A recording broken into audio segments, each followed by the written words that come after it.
So today I'm going to share with you how to adjust the training wheel so as your kid gets more confident in riding their bike, you can raise this up a little bit so that it gives them more practice to try to balance, but it's still there to catch them just in case.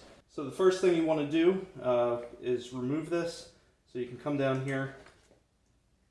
So you can come down and you can actually just take this and depress the tabs.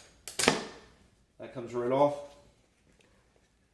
If you can see here, all I need to do is loosen this up and I need to take it out and then I can move it up. I got two 13 wrenches. You can use an adjustable wrench on one side if that's all you got and a socket on the other.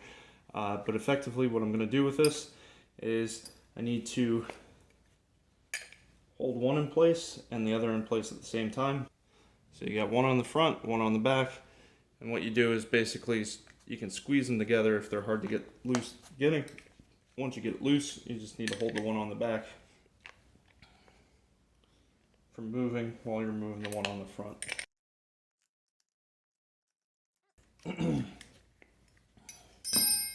Once it's loose, you're going to take that nut off with the washer.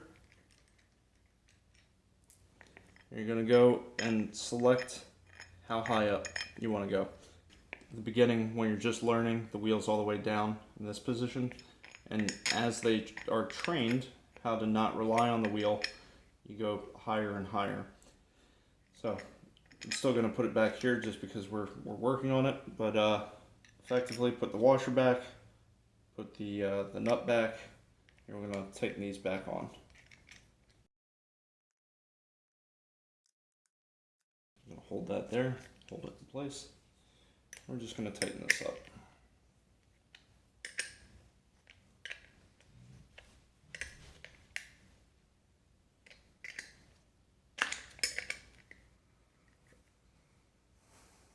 Okay, so it won't tighten anymore, so that's good. The wheel still spins. All we need to do is we're going to push these pins back in and reinstall it. Push those pins in like I said. They snap back in place. And that's how you would go and adjust the wheels on training wheels so you can raise them higher or lower. As you raise them higher, basically the bike can tilt further left or right. Well, alright, thank you for watching. Please subscribe, and if you like more of these videos, they'll be coming in the future.